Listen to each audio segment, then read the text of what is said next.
I'm so happy to have this opportunity to meet and interview and speak with Karen Fabian of Bare Bones Yoga. Karen, thank you very much for joining me today. How are you feeling? I am feeling really good. I always, whenever I have a person to connect with on a podcast, like I sort of wake up in the morning and I'm really excited and I gauge my day, like at such and such a time, I get to sit down and connect with somebody and talk about yoga. So I'm really glad to be here and thanks for the invite. Oh, of course. And I agree. It's a labor of love, but it is so I feel like I learn so much every time I get a chance to Yes. meet another professional. So thank you for making time for Yes, us. sure. Bare bones yoga. So you're a yoga teacher and you've niched in and focused deeply on anatomy. Can you tell me what your beginnings were in both fields? Did you start as an anatomy professional and then get into yoga, or did you start practicing yoga and fall in love with anatomy? So I thought I wanted to be a physical therapist. So when I went to college up here in Boston at Boston University, I went with the intention of being a PT. And I did the pre-med courses with the PTs and the doctors, and I did a little bit of internship stuff. And then about 2.5 years in, I said, oh, I don't know that I just want to work with people's limbs. I really want to work with the whole person. And so there was another program in the health school that was rehab counseling. And so I switched into that. And I ended up working as a rehab counselor and a social worker and sort of a discharge planner in a hospital. And it was a hospital with people with head injuries. So I was part of the team of professionals, the doctor, the orthopedic surgeon, the physical therapist, the occupational therapist, me as the discharge planner. And I got a lot of experience seeing the impact of not so much disease, but more traumatic injury on the brain, on the body, on movement. And I became fascinated with both anatomy and just functional physical movement. And over the years, my career took me through several different places, several different areas of focus, but it was always in healthcare. And as a person, I was very athletic and I did a lot of exercising and working out, but not yoga. And I was going through a really difficult time in my life, and I went and took a yoga class on a sort of a wellness vacation. And I just like sobbed through the whole thing. And I was like, where is this coming from? I mean, obviously, rationally, I could think, well, I just got divorced, so that's probably what it's about. But it was just a very interesting experience. And then shortly after I returned home, a friend of mine said, hey, let's go to this yoga class. And we went to this yoga class, and the experience literally changed my life. It was, in my mind, the perfect blend of physical therapy and psychosocial impact of movement on health, the mind body connection. It was so many things that I loved. And in that class, I mean, I'm not exaggerating. Truly, truly in that class, I knew this is what I want to do with my life. But I was very much ensconced in a very good job in the corporate world at this point. I was making really good money. And I thought, how am I going to do this? And this was in the late 90s, early 2000s, like before social media, kind of thing. Matter of fact, the first teacher training I went to was because I saw the poster in the lobby of the studio, because that's the only way you found out about upcoming trainings. You went to take class and there were posters on the wall. And I went to that first teacher training in 2002, and I knew this is it. This is what I want to do. So I really just over the next 18 months or so crafted a plan to leave my job and start working as a teacher. Very cool. Well, what yoga training was it? Was it like Yeah, a so my original going to class experience, and this was again in 1999, where in Boston there weren't a lot of studios. It was really, I know people listening now might think, oh my God, although somewhat after the pandemic, things I think shifted a bit for the landscape of studios in different cities. But here in Boston, at that point, there weren't a lot of studios. I went, as I said, on the recommendation of a friend. It was Baron Baptiste's studio in Cambridge, which was sort of the flagship studio in the Boston area at the time. And I went to his original 200-hour teacher training. I really connected with the power vinyasa flow. I connected with the heat. I connected with the way that it was part physicality and also part sort of mental coaching. There was a way that Barron taught that really brought in the aspects of speaking to the the challenges of yoga and bringing in philosophy, but in a really accessible way. And so that was my initial sort of foray and into teaching.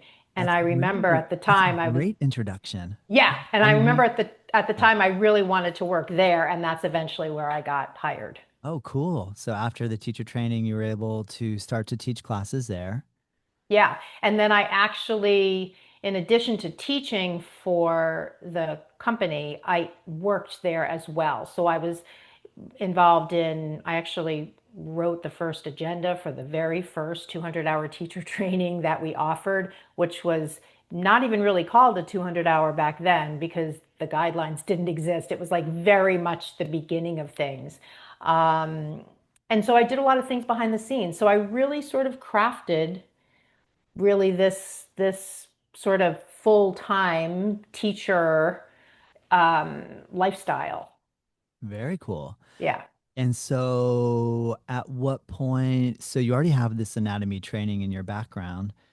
At what point did you start to pull from your professional training in anatomy and apply it to teaching yoga? Yeah, so what happened is, working initially for Barron in this, organization, both teaching classes and, it was an amazing, amazing experience. But I was somewhat feeling limited in terms of what I could do on my own. I mean, my entire life was really centered on working for the company. And so after a number of years, I stepped away really to start my own business. And that was really the beginning of Bare Bones Yoga. And it started because it was right around 2009 when there was a really big economic crash and a lot of people were losing their jobs. And I had students telling me they couldn't afford to come to class because they lost their job. So I found a really cool space in Boston. It was actually a renovated gas station. And I taught classes there and I called it Bare Bones Yoga because it was just the yoga and people brought their own stuff and we did yoga and that was it. And so the name Bare Bones Yoga spoke to the experience and also spoke to my love of anatomy and my way of teaching classes that were really focused on functional movement. And so that went on for a little bit. And then I started teaching in different locations. And then people started asking me because they knew my classes were really focused on the anatomy to teach anatomy for their 200-hour trainings. A lot of yoga teachers don't really feel competent with the anatomy as a topic. And so, where I really felt it was my area of expertise, people that I knew in the Boston area would reach out to me and say, "Hey, can you do this part? The 20 hours and the." So I began to develop a methodology of how I taught it. And that became sort of an iterative process because it is a really hard subject to teach in a short amount of time and get the results that you want for people. And that really became the beginning of me creating eventually my own program, totally separate, but that's how I started. Amazing. So if that was in 2009 and the advent of online education not really taking root until 2020, obviously it existed before that, Yeah. but people taking it seriously, not as much. Yep. Did you already have a curriculum for teaching anatomy, which it sounds like you did? And then have you transposed it into the digital format? Is there a way for me or someone listening to study with you in the digital realm? Yeah, actually, in 2015, I connected with a company out of Canada called Thinkific. And this was long, obviously, well, 5 years before COVID, but really when online learning was not really a thing in 2015. But I knew that from the business side of things, at that point, I'd created a pretty broad portfolio of services that I was offering. I was teaching in studios And I was also teaching in schools and nonprofits and hospitals. And I had created this entire portfolio of services that I offered, but I knew it wasn't scalable. There was only one of me, there was only one place I could be at one time. And I knew if I wanted the business side of things to be sustainable, I needed to build something that was scalable, that could be done where I built it once and then I could sell it over and over again and I could reach teachers anywhere in the world. So in 2015, I created version one of what is now my flagship program called the Bare Bones Yoga Anatomy Blueprint Learning Program. And the core of it is my 10-step blueprint for understanding anatomy and how to apply it to your cueing and your sequencing. So in the 10 steps that I take teachers through, the last three steps are the application to cueing, to sequencing, and then myofascial release and fascia. And the first 7 steps are learning the fundamentals. So I've had that program essentially since 2015, but it's really been in the past 5 years or so that it's really sort of taken shape. Awesome. That's amazing. So, can you tell me what type of growth you experienced in 2020 when a lot of us got caught with our pants around our ankles? Yeah, yeah, When that all that stuff went down, were you, it sounds like you're ready to go. You had everything totally. already organized. Did you notice a big growth experience Yeah. during that? Yeah, I mean, I think initially what was kind of cool is it wasn't just that my program sales went up just from people purchasing it. It was also that studios that were shut down and had gone to video classes were also trying to take their 200-hour teacher trainings online. So I had a bunch of new people reach out to me, even outside of the Boston area, because they knew of my online program to see if I could teach the anatomy part of their 200-hour, which they had now taken virtual.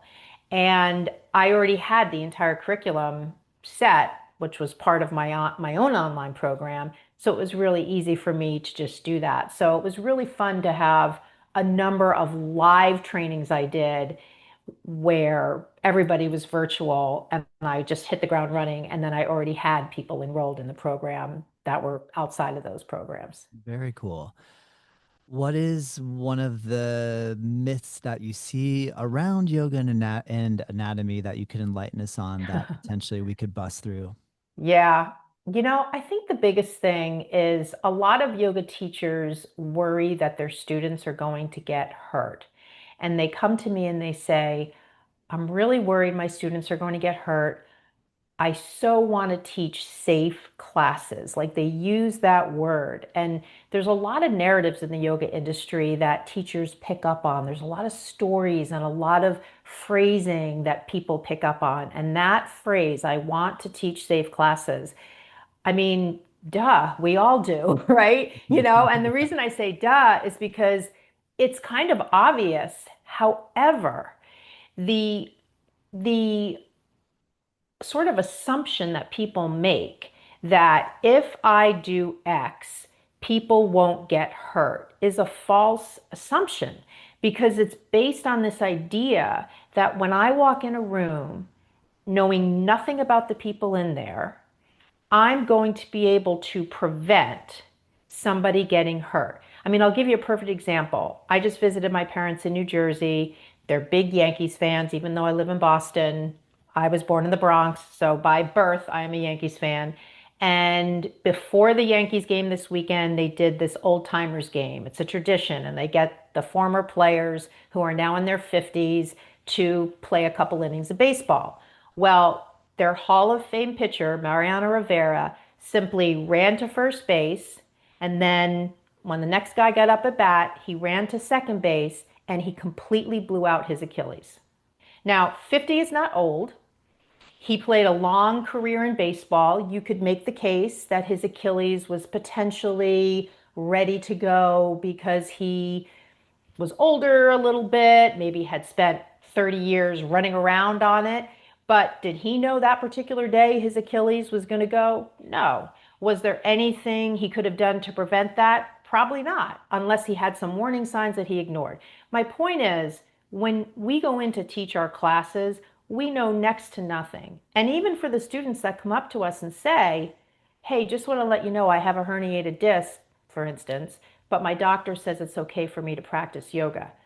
Okay, great. Depending on the teacher's knowledge of what that is, who knows if you even know anything about that condition. And even if you do, you're not looking at x-rays, you're not asking them questions about or doing any kind of muscle testing on them to see what their functional movement is. So the assumption that you can prevent injuries or you want to teach safe classes based on that is really a false narrative. So Mm. what I usually say to teachers is all is not lost. It's just that we want to direct our efforts to what can we do. So the kinds of things we can do is number one, be walking around your class.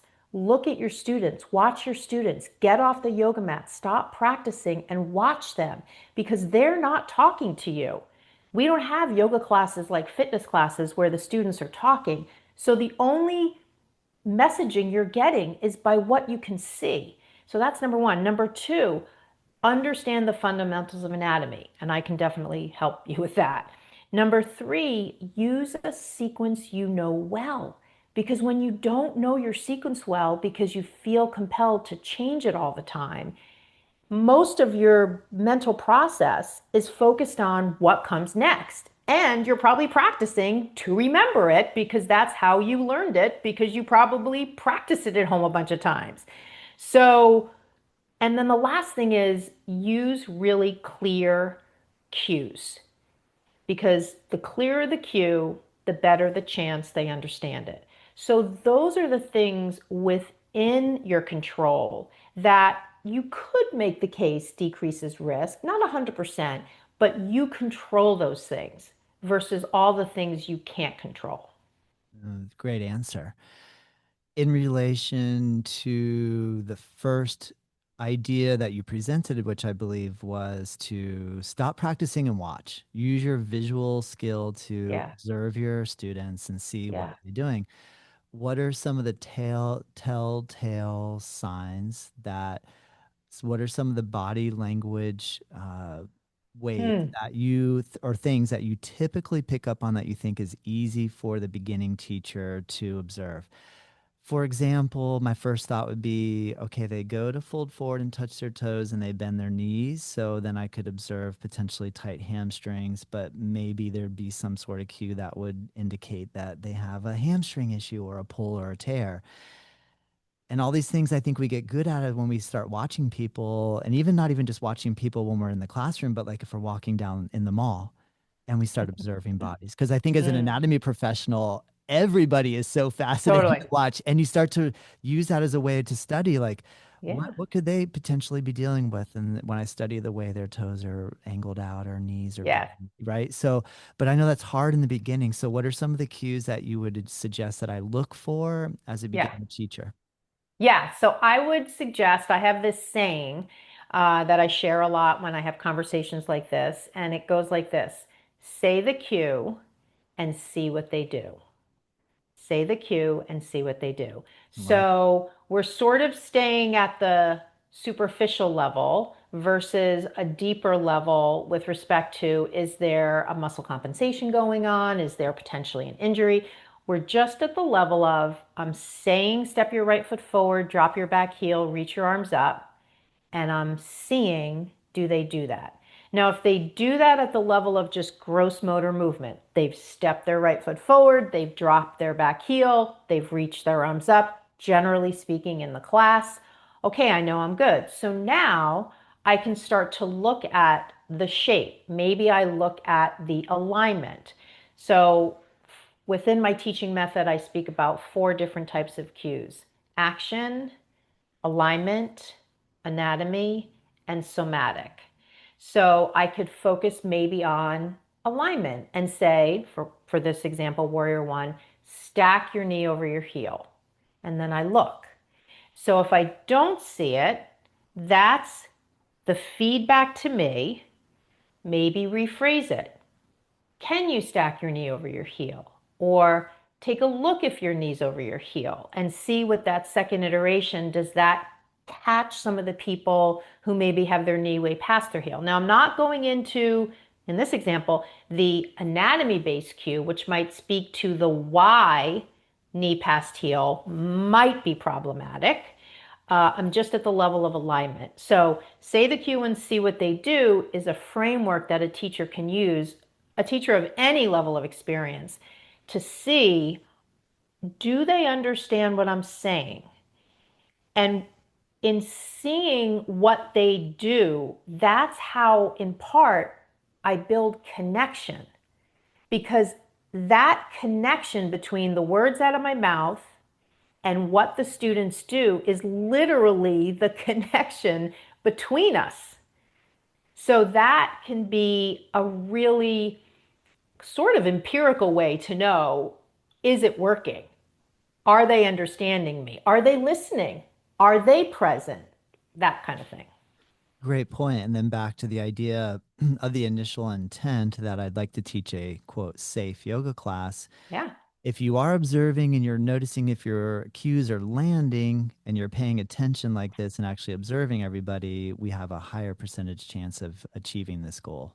totally. And Yeah. again, I still might not know, again, back to the Mariano Rivera pitcher Achilles injury, I still don't necessarily know if somebody has something brewing in their body ready to go, but I am doing my job, what is within my professional scope of practice, to be watching them, to be using clear cues, to be saying the cue and seeing what they do. All those things, it's like I've got this control panel like a pilot in front of me, and I'm working the controls. I'm doing what is within my purview. And that, again, you could make the argument that that sort of decreases the risk. If anything, it hopefully provides for an experience where the student feels a little more steadier on their feet and is maybe even learning a little bit about how to come into these different postures. Yes. Oh, great point, Karen. Oh my gosh, I have so many questions for you. So, in the last 20 plus years, what changes or evolutions have you observed in relation to how yoga was either taught and practiced then and now? And because just personally, there was Mm, a lot of the languaging with my first official yoga training with Bikram Chowdhury. Push and push and push and push and lock your goddamn knee. And I apologize for using that that's okay. GD That's word, okay. but Yeah. it was very aggressive. Yeah. There was no really concern about anybody getting hurt, at least that I Yeah. pick up on. It was more like try to push yourself to it was Right. more almost like you guys are so lazy Right. that you're not even working hard enough to hurt yourself. I want you Mm, to work harder. I want you, and so now I feel like we're kind of teetering on the other side of mm, I gotta be so careful. I'm yeah. so concerned about if I hurt somebody, because I mean, honestly, I don't want to hurt anybody. And I feel Right. the same way. I want to teach a really safe yoga class. How do you boil all that down now? Yeah. Yeah. So there's a couple different angles we can get to this from. The first one is part of saying I want to teach a safe class, and part of what you're describing, this worry and fear, is in part predicated on the idea that our students can't take care of themselves. Not that we intentionally go in there and think that, but a lot of teachers, and this is again part of the narrative, part of the stories, part of the phrasing that they pick up on from other teachers, and maybe even the person who trained them, this idea that these people coming to your classes need to be taken care of. They need to take it easy. They need to listen to their body. And I guess on some level, none of that stuff is bad or wrong. But it sort of sets up the teacher to feel like these people coming to me are broken. Somehow they're broken, and I'm the person that's not necessarily going to save them, but I'm the person that holds all the cards as to whether or not they get injured or they don't. And what I'm here to say is number one, your students come to class because they want to. No one's forcing them to. Even the students who know they're injured and come anyway because maybe they've been cleared by their doctor, maybe they don't care that they're injured, maybe they feel like somehow in their mind they're going to push through it, whatever it is. But that's their choice. When we step in to teach the class, we're responsible for certain things and they're responsible for certain things. And I believe that the yoga industry has done a disservice to a lot of the teachers to make them feel like they're carrying the load for both their students and them. And that can cause a tremendous amount of pressure on a teacher to feel the pressure of that instead of looking at it as we're equal parties here. Sure, maybe I'm walking in with the expertise around teaching yoga, but you chose to be here. You want to be here. And so now we're going into it a little more of I'm seeing you as a whole person, as a whole entity, and that's that. The other thing I wanted to talk to is this story you told about Bikram. And I've never been to a Bikram class, but obviously I've been teaching long enough. I know about it. And even when I, worked for Barron and taught under Barron, this model of, and I'm not saying either of these people were looked at this way, but this sort of guru model is sort of what the yoga industry is predicated on. And I believe that this model really sets teachers up for kind of a disempowered experience. Because just in that idea of, like what you describe, someone says, this is the way, you're the trainee, okay, this is the way. In that model of learning, the teacher sort of abdicates, they sort of give up their agency to that other person. One of the things I hear a lot from teachers when I have conversations with them about things they're doing in their classes, they'll say, that's the way I was trained. And that statement is a statement I hear so much. It becomes part of the vernacular of yoga teachers. Well, that's the way I was trained. And that statement basically is an illustration of I've given up my agency to this person who's training me. I don't have any critical thinking. I'm just giving it up to them and believing them.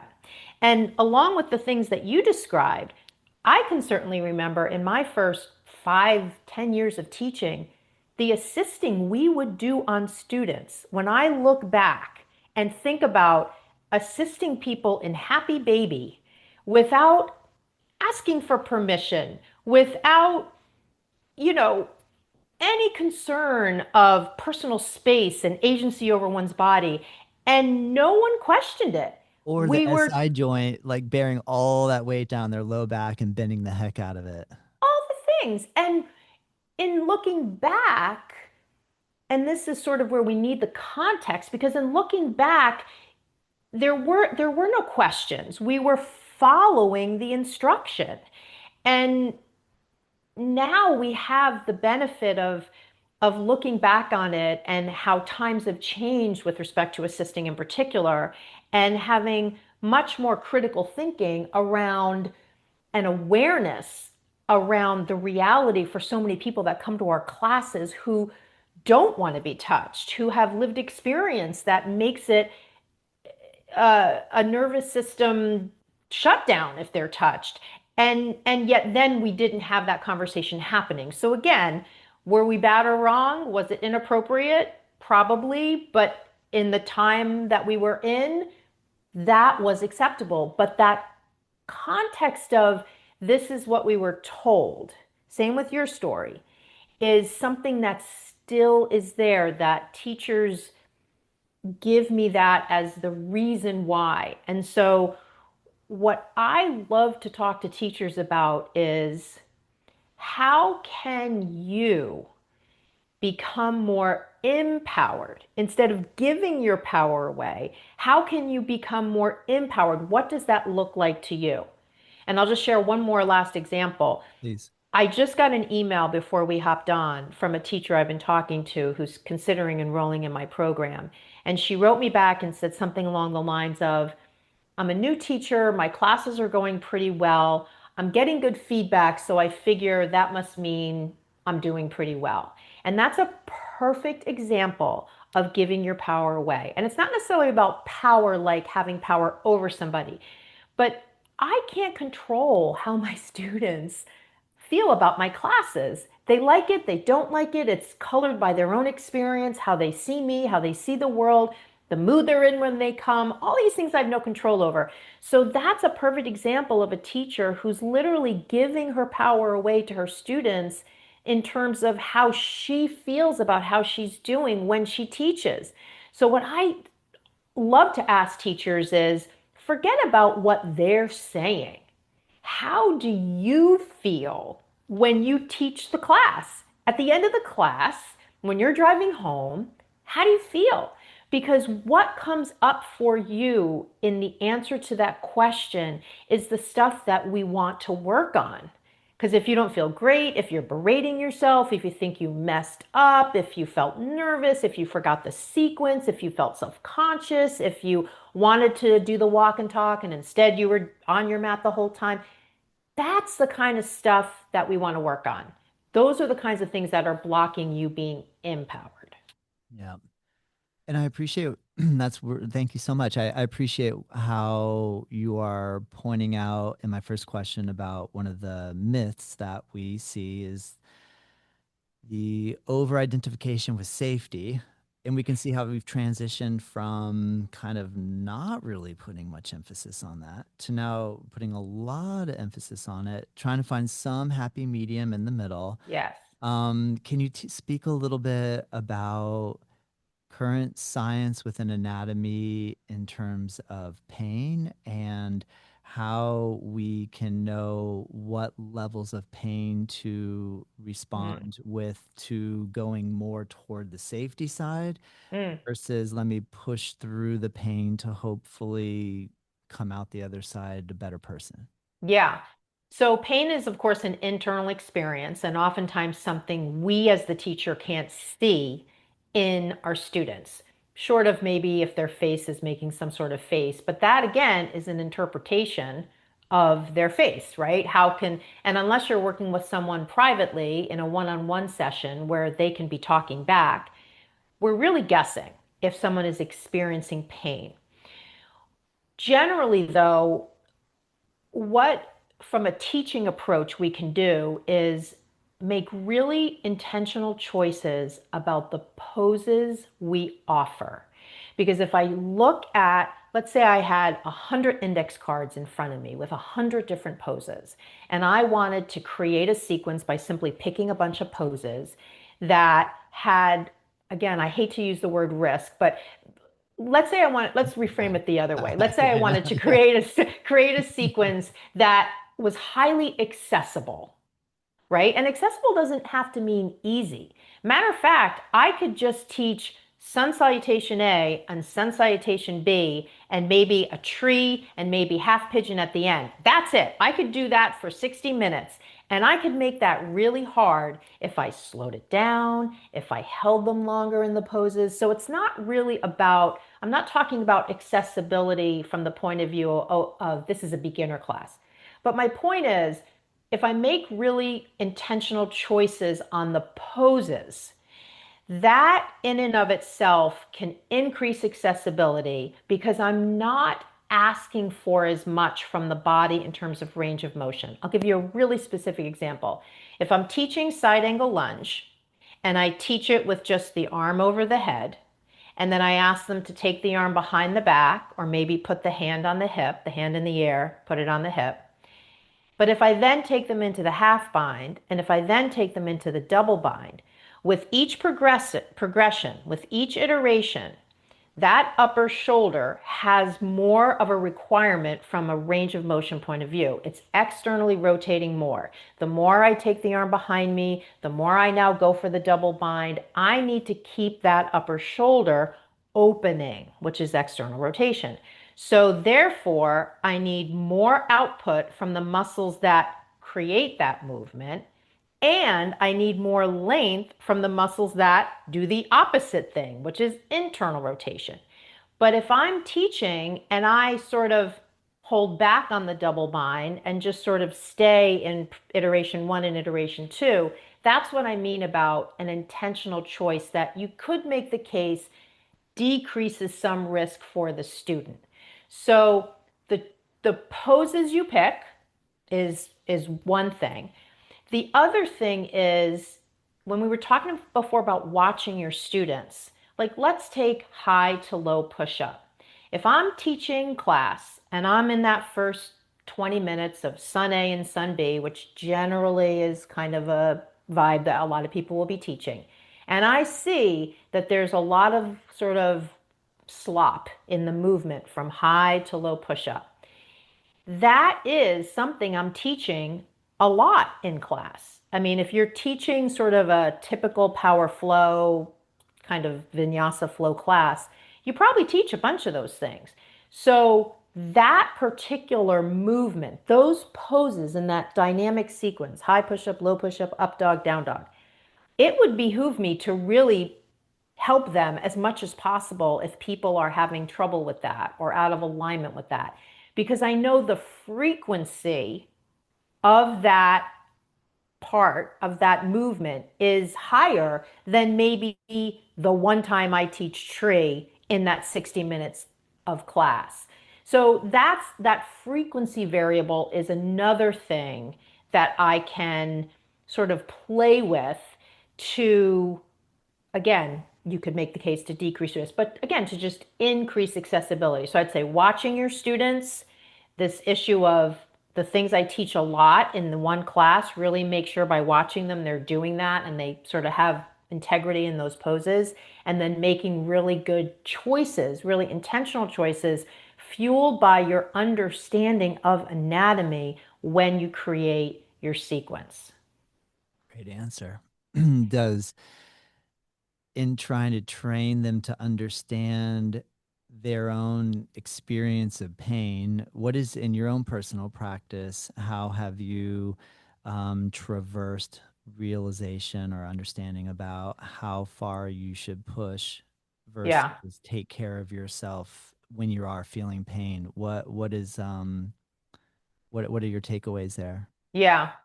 So this is an interesting topic and relates to when I said before that narrative that teachers hear of, oh, just take it easy. Like that sort of scenario of a student comes up to you before class and says, "Hey, just want to let you know I'm working with a hip injury." And the common retort is, "Oh, just take it easy." Well, if we look at that in the context of functional movement and sort of even just overall health, there you could make a case that in that scenario you might want to say to the student, okay, well, and I'm not saying because I don't know the actual scenario, it would obviously be different from person to person, but the idea, let me just say it this way, the idea that whenever someone has an injury, if they have some sort of discomfort or pain or reaction internally to what they're doing, the answer to that is, oh, just stop and rest.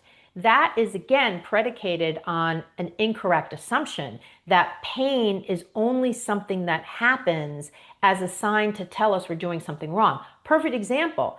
If you have ever been to physical therapy because you've had an injury, you know the treatments that they give you are painful.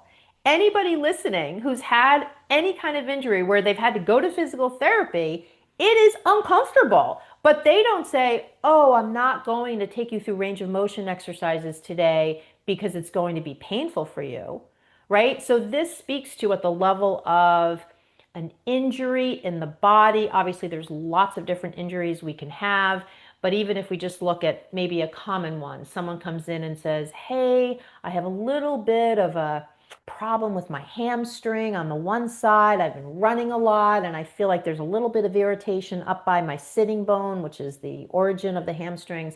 And I'm just a little concerned that maybe in yoga here, it's just a little uncomfortable for me when I do a forward fold. Okay, so I get it. You know, keep in mind, part of the thing we might want to do is strengthen that a little bit. And to strengthen that, we want to use it, right? So this is where maybe a pre-class conversation can get into a little bit of nuance, but it has to be fueled by me understanding anatomy and also me not prescribing something because that's out of my scope of practice. So some of this around pain, I mean, for me personally, I do a lot of different things now versus 10, 15 years ago when all I did was practice yoga. Now I do so much because I'm 60 years old and I know that there's a lot of things that as we age go downhill unless you keep up with it. Primarily things like lifting weights every day to keep lean muscle mass in my body. And a lot of the stuff I do now is a little uncomfortable. But I don't run away from that. I also look for ways that I can do things in kind of a graduated step up way rather than just all of a sudden lifting a really heavy weight or all of a sudden doing something in sort of a impactful way that's over the top. Yeah. Great point. When a student, like you had made mention about talking about, I have this little bit of challenge, and you want to encourage them that let's go ahead and work on it and strengthen. Now, if I'm a new teacher and, for example, somebody comes in and says, I'm just going to throw a different muscle name out there. I recently pulled my quadratus lumborum. And as a teacher, and I haven't studied anatomy and I don't know what the quadratus Yep. lumborum is, how would you recommend the teacher respond to that statement? Yeah. So I'm going to give you sort of a general talking point that anybody can use for anything. And I use, even though I know a lot about anatomy. I always say to somebody, because oftentimes before class, you don't have a lot of time to get into a one on one conversation. But you, especially if someone is, again, taking responsibility for themselves by coming to you before class to tell you what's going on. I mean, think of all the students that never do that and you never know, right? So, in this scenario that you describe, they're being responsible. They're coming to you and saying, hey, I have a problem with my QL, blah, blah, blah.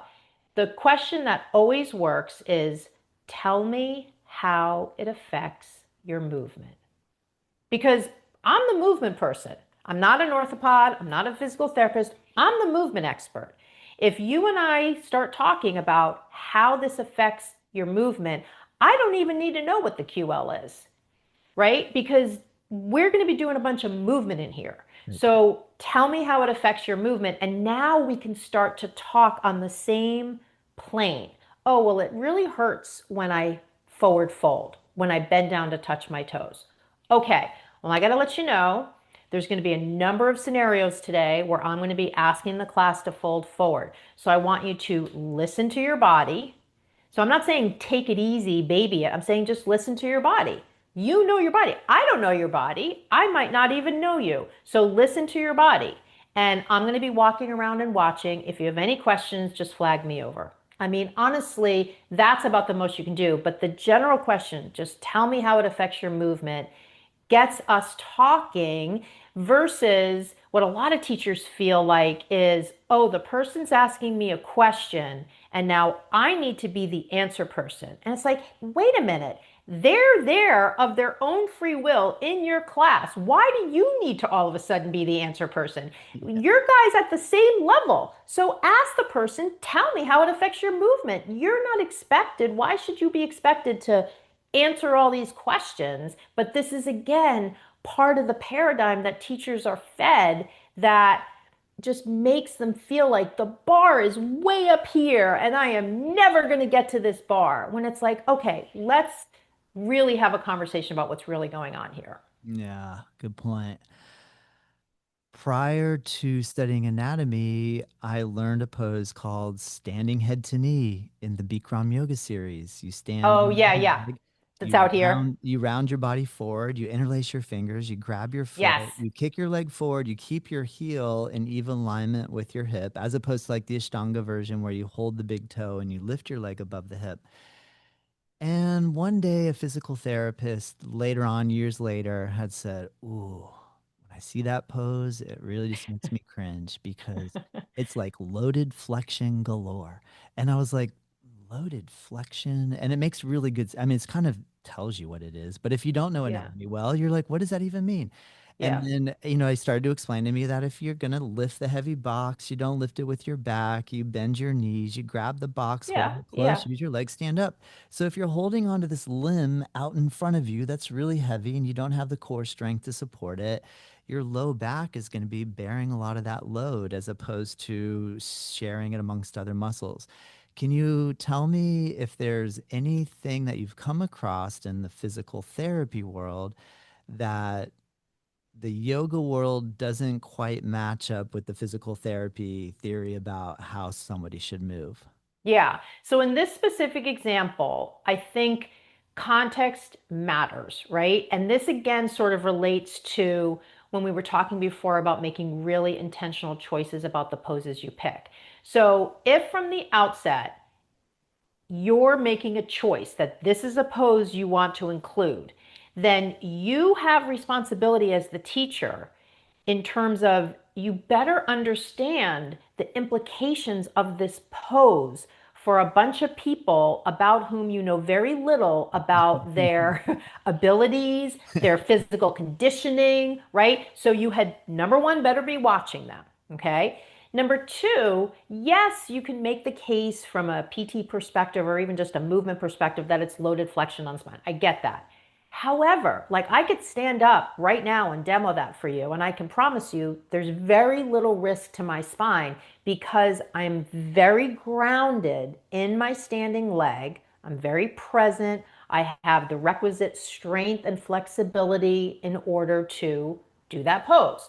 So it's not like we should say, oh, I'm never going to teach this. It's the same as with the side angle lunge with the double bind. I'm not saying don't teach it, maybe even take it into bird of paradise, but you best understand the implications of that versus not offering those extended variations. So what I would say is, even another example is a lot of teachers say to me, oh, I teach classes with a lot of people in their 60s and 70s and a lot of women, and I don't teach high to low push up because they just can't do it. And I'm like, okay, first of all, I'm 60, right? So it's not like it's that old, right? Number two, No. as you get older, like we all said before, you need opportunities to challenge your muscles. It's not like we should be going into our classes and running away from offering people opportunities to strengthen their body, especially if they're older. We want to give them reasonable access to opportunities to challenge themselves. So, and I think even a physical therapist would agree with that. And that's in fact what they do when they work with people, regardless of age. Yeah. Cool. Very cool. What what is your future goals? If you could visualize your teaching and the way that you interact with students, Mm, where would you like to see your own personal teaching practice go? yeah. So, I'm going to be really honest with you on this one because I have been doing what I do for a long time. And as I mentioned to you before, I have sort of this flagship program, which is this one-on-one program where I work with yoga teachers. And the main transformation that I offer them when they work with me in this container is I help yoga teachers really build their confidence and skill. Because let's face it, if you walk in a room to teach yoga and you don't understand anatomy, it's really hard to feel confident, right? And if you don't really know your sequence well and you're not really sure of how to cue, you probably don't feel confident on those scores either. So I don't always go around and say, I help you learn anatomy. I really focus on the top level transformative goal of most yoga teachers, which is I want to go into my class and feel really confident. And furthermore, the other component of teaching yoga that hardly ever gets addressed that I address is the mindset piece. Because for so many yoga teachers, the experience of walking in the room to teach yoga with all the pressures and stories that we've been talking about so far here does make it feel very triggering for them.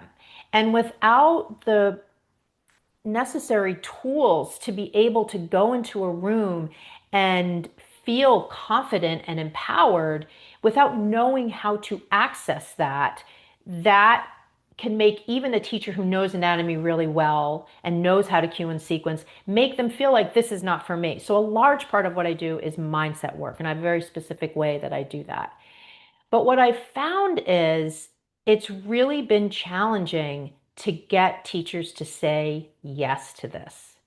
And in large part, it's because a lot of what teachers believe is that I just need to earn hours. Hours is the way to confident teaching. And that is a paradigm that Yoga Alliance created when they were initially developed.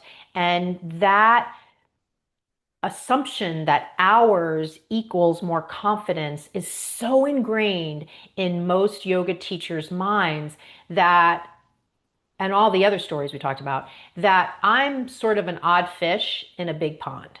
And so what I have found is that even though my goals have always been to empower as many yoga teachers as possible so that they feel like teaching is easy and fun, I always sort of feel like I'm swimming upstream.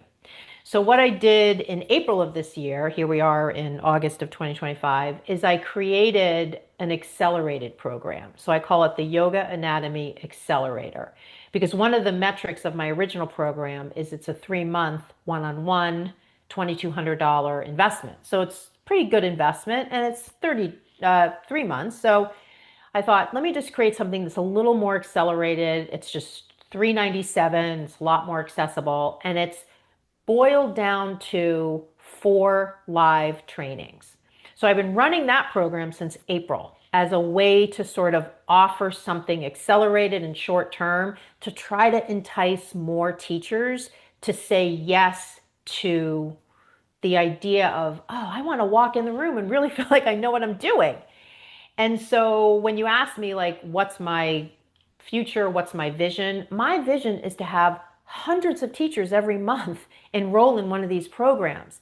But what I've found over the past really 15 years of doing this is that I mean, I'm just going to be honest with you, that has not been my experience. And I don't think it's for lack of quality of what I offer. And I have testimonials that blow the doors off so many other programs in terms of the experience that the teachers have. But I just am sort of the alternate path versus the traditional path. And you know, that just makes Yeah. it, I think, a little bit more challenging. Yeah. So to help me understand correctly, did you say, thank you for your honesty. I appreciate Sure. that because this is what these are the challenges that we face. I'm curious, do you say it's difficult to get yoga teachers to say yes to openly confronting their confidence from a more mindset approach versus Mm. just from an hour by hour approach?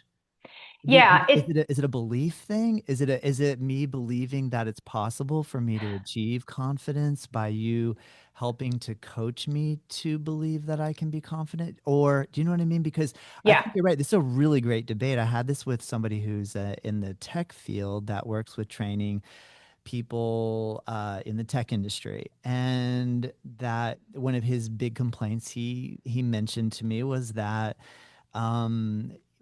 when people are trying to aspire to a certain level of skill and professionalism, that the traditional model of learning it's evolving so rapidly that we need to be as efficient as possible at reaching that state of confidence that you're talking about. That Mm. if we take the traditional route of just logging in hours and hours and hours, which isn't necessarily always the golden ticket to achieving that goal. So I really appreciate what you're bringing up. This is a really Hmm. interesting point. I just I guess I'm just wanting to dig in a little bit more about why Yeah. you think people have a hard time with accepting this idea that I could build confidence outside of the realm of just experience. Yeah. So I don't know if you've ever heard of the saying that, sort of generally spoken, it goes like this. Somebody will only make a change when the pain they're experiencing is to a certain level that they can't stand it anymore. And they know that there's going to be pain in change, but they're willing to accept that because the pain that they're experiencing without saying yes to trying something different is just too much. Yeah. And we can look at this through a variety of lenses. We could look at somebody who wants to change their diet, or maybe somebody doesn't change their diet and then they have a heart attack and now they're thinking, oh my God, I'm finally ready to change my diet because I had a heart attack and I almost died.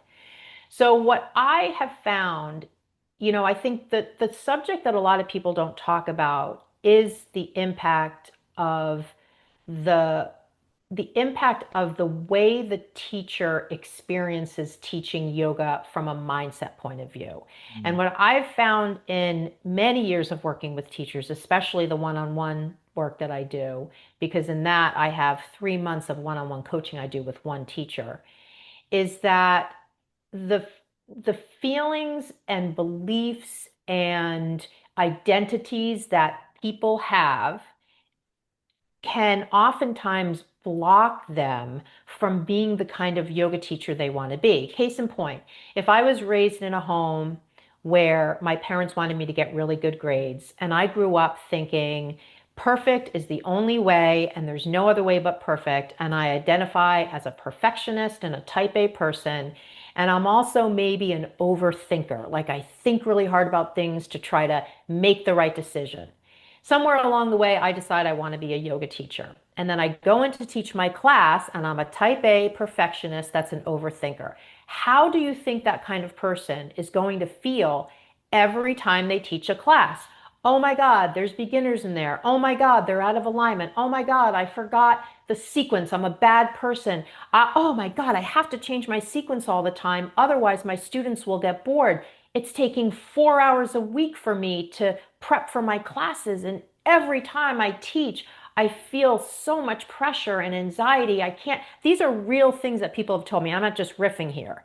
And so this topic of mindset becomes, I look at the four pillars of teaching, and it's sequencing, anatomy, cueing, and mindset. And so the reason I bring this up is the teachers who oftentimes enroll in my program, and now both programs, oftentimes either are having some sort of, I don't want to say crisis, but they're really feeling the pain of I go into class and it's just not a good experience. And if my goal, top level goal, is to get as many people out there teaching as possible and feeling like it's easy and fun, that's my top level goal. And so when you're having that experience, you're an ideal person to work with me, but the pain has to be a certain level. The other thing I'll just quickly add this is teachers are fed the narrative that it takes a long time to be a good teacher. So teachers hear that and they frame in their mind all these crappy experiences they're having, and they say, oh, well, this is just what I got to suffer through. Or they'll say to me, oh, I just need to practice harder, or I just need to practice my sequence home at more, practice my sequence that I'm teaching at home over and over again more. I just need to learn anatomy more. It's all this need. I need to, but they're told it just takes a long time. So they just accept this. And then when they talk to me, and I'm like, it doesn't take a long time. It takes doing the stuff that matters so that when you go into the room, you can do it in a way that feels easy. And that takes specific steps that I have worked with teachers in 30 days and helped them to do that. But when there's all these other voices, if they go and talk to a colleague, that teacher will probably say, oh, don't worry, you just started teaching 6 months ago. Everybody goes through this. And then they talk to me, and then they start working with me, and they're like, how come nobody's ever told me this stuff that you're telling me? And I'm like, that's because I'm sort of this odd man out. Yeah. And Yeah. that's what I experience oftentimes when I work with people. That is so cool, Karen. And you're developing this out of many years of actually being in the saddle Yeah. and listening to people. So I Yes. can see you're listening to your students, Yes. and mindset is everything. So Totally. what is something that in our attempt to close our conversation or steer in that direction so I can be mindful of your time. Thank you so much. Uh, because I find like I'm working with my mindset every day. One thing I found Mm. really helpful is I have a gratitude journal now that it's put out by Intelligent Change. I don't get paid by Intelligent Change, but I love their product. And it's just write down three things I'm grateful for the moment I wake Perfect. up, and three things that would make today wonderful, and what's my daily affirmation.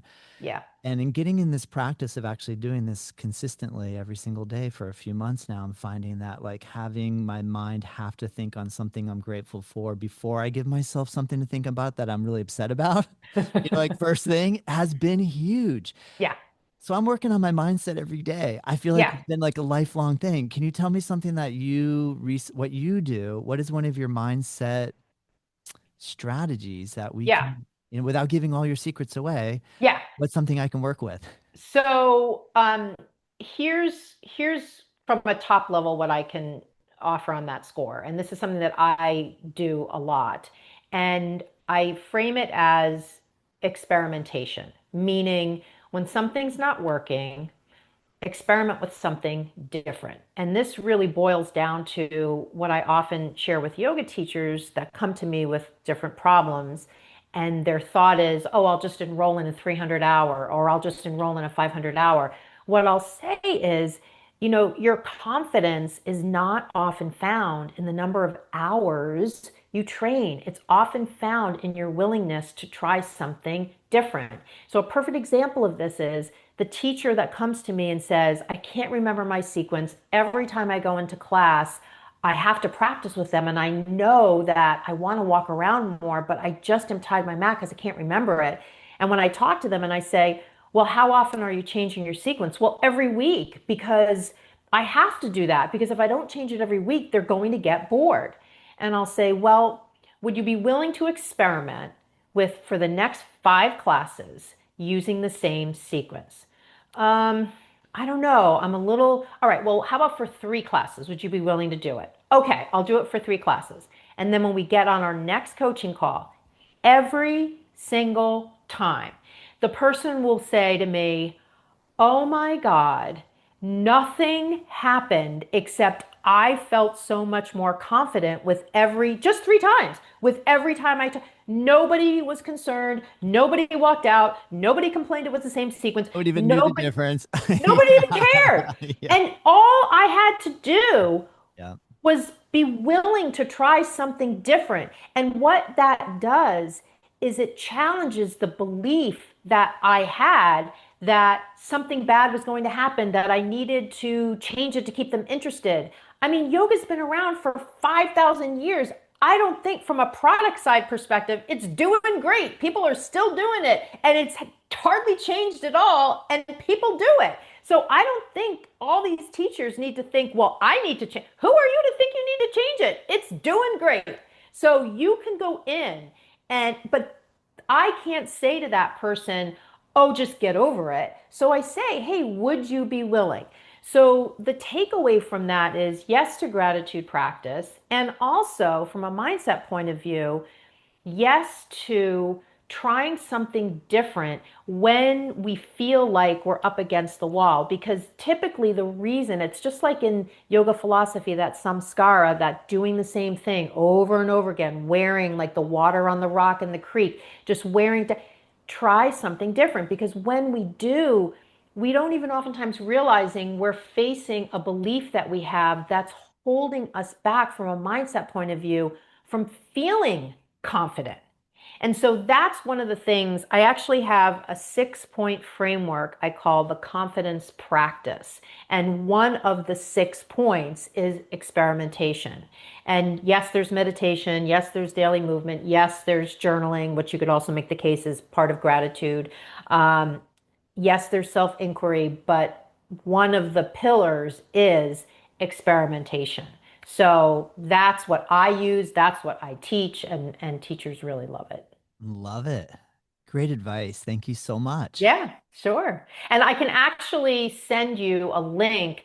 I have a 5 day confidence challenge, which is a self guided experience. It takes you through 5 days with suggestions of different things you can experiment with to boost your confidence. And we could even say to change your mindset, to boost your mindset. So I'll send you the link to that, and your listeners can download it. And I have it right here. It's just the 5 day confidence challenge. And every day it gives you different fun exercises. Some of them are physical, but some of them are mental exercises to do to really sort of shift your perspective. Oh, that would be amazing. I'll definitely will Yeah, take you up on the cool. challenge for sure. And Cool. I'll have the link in the description so everyone Yeah, can check it perfect. out.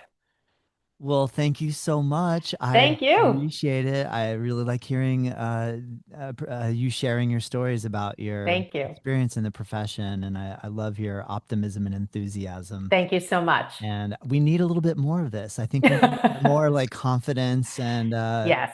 mindset coaching and Yeah, love the fact that you brought up that, oh, the common scenarios, let me just sign up for another 300 hour. And right. I don't know, you're right. There are other creative ways we can Well, go I mean, I about think that improving. that whole assumption is based on a false premise again, where it's not asking the teacher, what do you need? Yeah. It's basically the teacher saying, oh, it doesn't matter what kind of cut I'll have, I'll just slap this Band-Aid on it. It's like, stop. How are you feeling? What are the problems?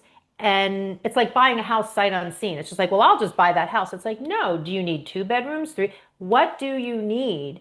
And, at one point in my career, I went and became a certified personal trainer, not to work as a personal trainer, but because I needed more anatomy training and I couldn't find the kind of training I wanted in the yoga industry. So I assessed my skills, assessed what I needed, and went out and looked for training to help me. So nothing against 300 and 500 hours. It's just start with what do you need and Yeah. make a choice from there. I agree. I think that's so important. My wife and I led 200 and 300 hour yoga teacher trainings for like 17 years straight, Yeah. So yeah. and we stopped doing it. And now I Yeah. just work one on one and Yeah. approach it on the same exact way you're saying. Like, what do you actually Hmm. want to learn? Like, Yeah. what do you Isn't want to that? do? Do you want to teach Yeah. this style? Do you want to teach? Let's focus on that. Yeah. Because Yeah. otherwise, you're just like, just Hmm. filling hours and Right. Right. being Exactly. babysat, and it's Exactly. not productive anymore. That's what Yeah. I'm feeling. So I like the direction you're taking. Yep. I think it's critical. Yep. Perfect. Well, I'm so glad that we had a chance to meet and to talk, and I really enjoyed the conversation. Thank I you. think there's Thank you. not enough talking between yoga teachers, and I think a lot of people are out there on their own, really feeling like silos or like corks in the ocean just floating around. So I love when I have an opportunity to chat with another teacher. Well, I really appreciate it. And thank you so Thank you. much. Thank you. Thank you.